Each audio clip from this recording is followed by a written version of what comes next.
Steve Rachmad, welcome in my little studio in Amsterdam. Yeah, as you see, it's a quite full, small room. Not much space, but it's all I need. And not treated room, because I would lose a lot of space here. So I just kept it as it is, and I don't need to play really loud. I mean, I have my neighbors upstairs, and still it's a pretty well isolated building. So, but if I keep it in the nice hours, then it's all fine. I just don't crank it up really high, but I don't really need it. All I learned now, it's also because of the room, how it's positioned and everything. And usually I was just doing. And now with this room, I had a lot of problems. I live here, I think, about 3 years, and I couldn't get my mixes how I wanted them, and I was struggling and trying some mixes. I did maybe 8 to 10 times trying them out, and I didn't like them. And then at some point I was like, okay, maybe I should do something about speakers.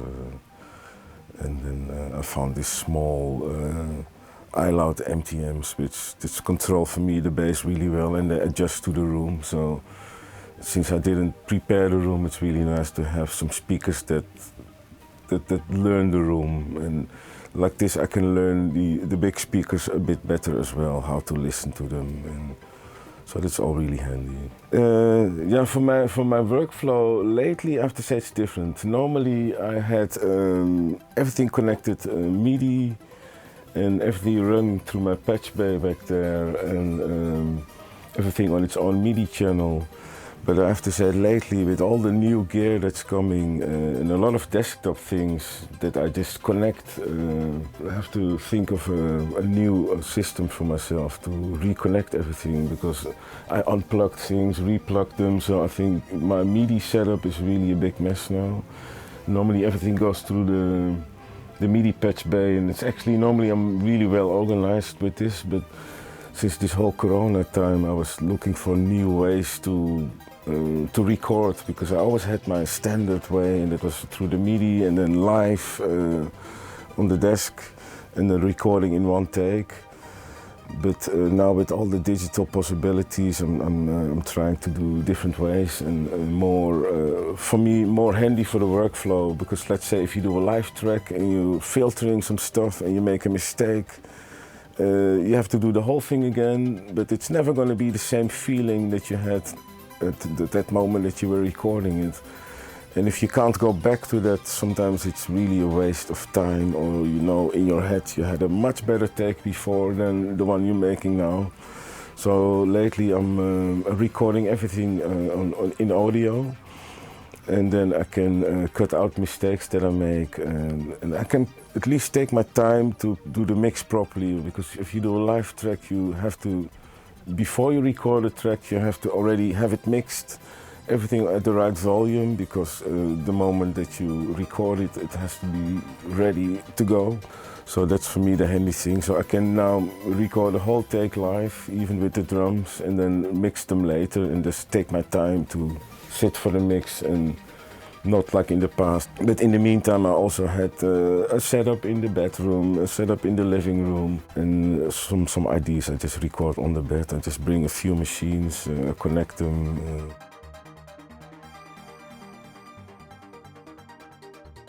So some gear that I use a lot lately, I have to say the Arturia Microfic. It's a really cheap machine, but the things you can do with this machine is pretty amazing, and I keep updating it, and it stays really interesting.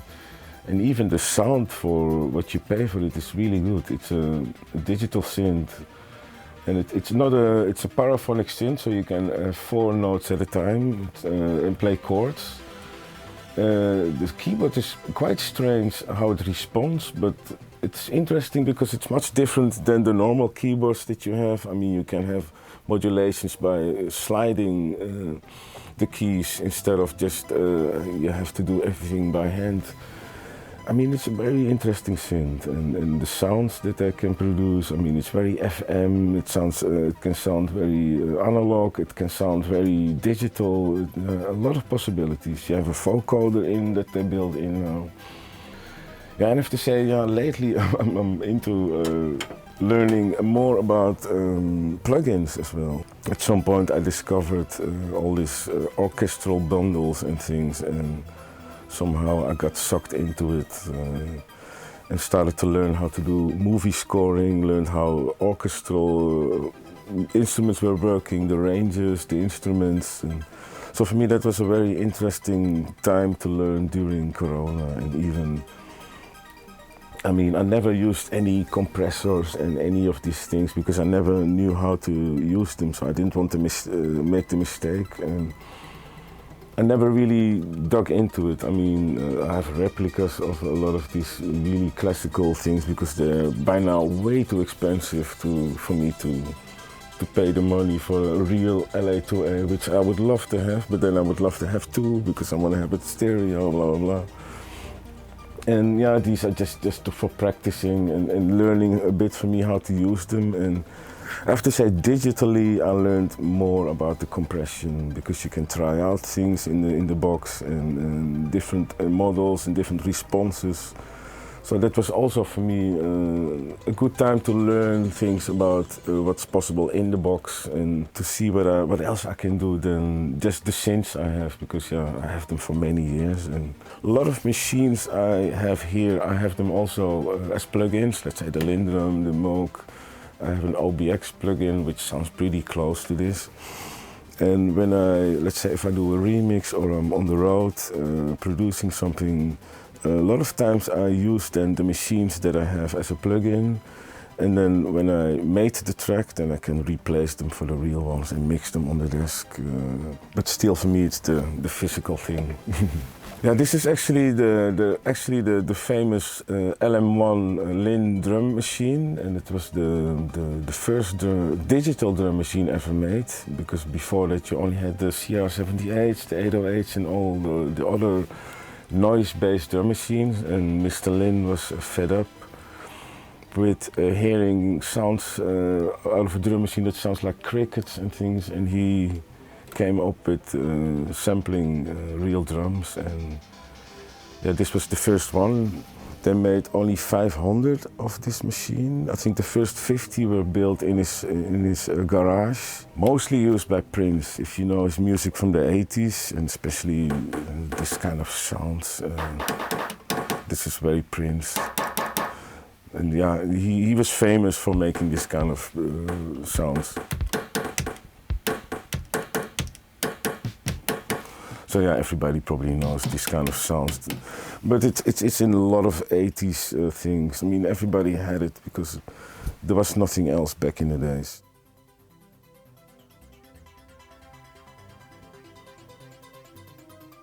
The Oberheim is actually, I didn't spend a lot of time on super high-end synth. The first one I ever bought was the Mini MOOC, because I'm a big 80s fan. I mean, that's why I have all the DXs and the Lindrums.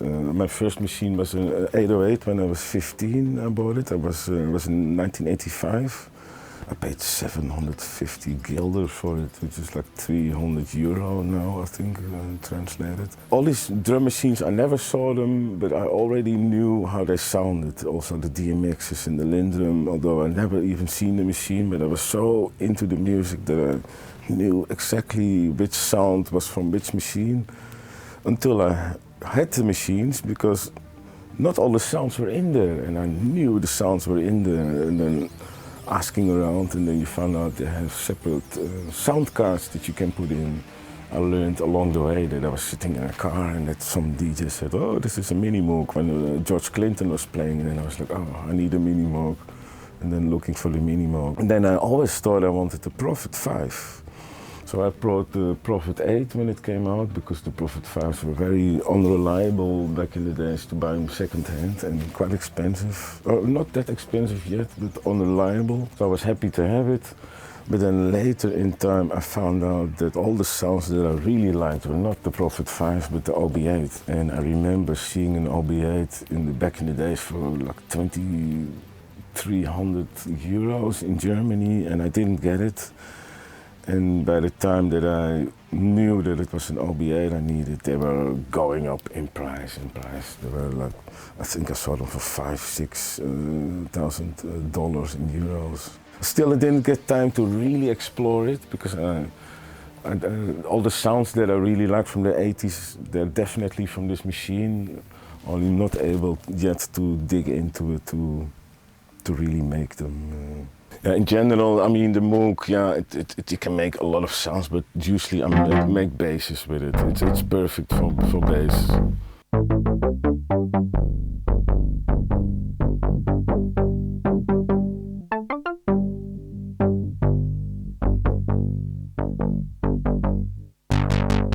Yeah, I have to dig in the because I MIDIfied it, and therefore I'm missing the oscillation circuit, because as soon as I put the MIDI on, then it loses the LFOs, and I have to find out how to do it. If you're playing something with a MIDI clip, then you had to transpose it, and I was so fed up that I changed it into MIDI.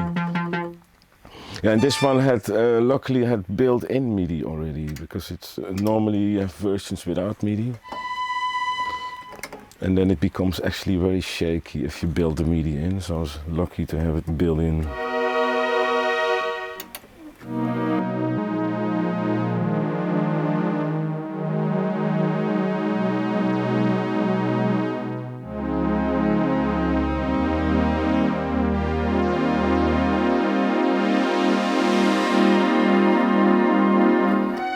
Yeah, it has such a full, rich sound. It's very pinches through everything. It's quite amazing, and even the low end is quite shaky normally. You're just pressing the lowest key. And I even thought about doing the OB6 when I bought this one, because of course more possibilities and modern, more modern sound, quite different. And of course it's this one is 73 and the other one is so much later, and all the equipment and the parts don't exist anymore. But the sound is so different. I mean, I checked so many Versus videos in the last years. I mean, from ARP Odysseys to Korg MS-20, and then the new versions and the old ones. And there's so much difference. I mean, the old stuff, for my feeling, covers the whole spectrum of the speakers. And the new ones are more centered in a sort of middle point. Still a lot of bass and a lot of low end, but the feeling for me it's so much different. But that's a feeling that I have. I mean, some people might like this more centered sound. Personally, an advice I always give to people is don't forget this. Stuff has to come from here. I mean, if you mix. Because I made the mistake when the digital stuff and the digital era came. I was getting into it and listening to the people, cutting the low end at 30 or 50 hertz. And then I started doing it on every track, and then I played it in the club, and I was like, okay, I only feel a kick and the rest I don't feel anymore. And then I realized, like, okay, I shouldn't listen too much to what I hear, and especially don't apply rules. I mean, and if I apply rules, I have to feel what's happening. And that's what I always say with mixing as well. Don't do it just with your ears and with all the perfect frequencies, because then stuff becomes static. I mean, use your heart, feel it, feel the music, feel if you cut the low end, feel if this is 50 is the right frequency, because sometimes when I still look at the screen and I'm starting at 50 or something, and then no, but it should be 40 or 30, because I don't feel 50 already anymore. And I guess if you apply way too many of these rules, then everything becomes very dead and static, and especially if you have a machine like a Juno or a JX8P, they're so alive. And if you cut out all this nice frequencies, you cut out also the life, I think, of these machines, and it becomes very static. I think that's what we don't want, especially if you have real gear. You want to have this life that the gear produces, and use that gear in your music, because it gives your music something extra, like a a little warm layer, let's say, on top. Especially the feeling. I need to feel my own music as well. If I don't feel it, then what am I doing here? Yeah, it could be that, of course, because we didn't cover everything, that there might be some questions or some other things that people want to know. So you can leave a comment and a question in the box below, and we'll try to answer them as soon as possible. But I will get back to you for sure about this.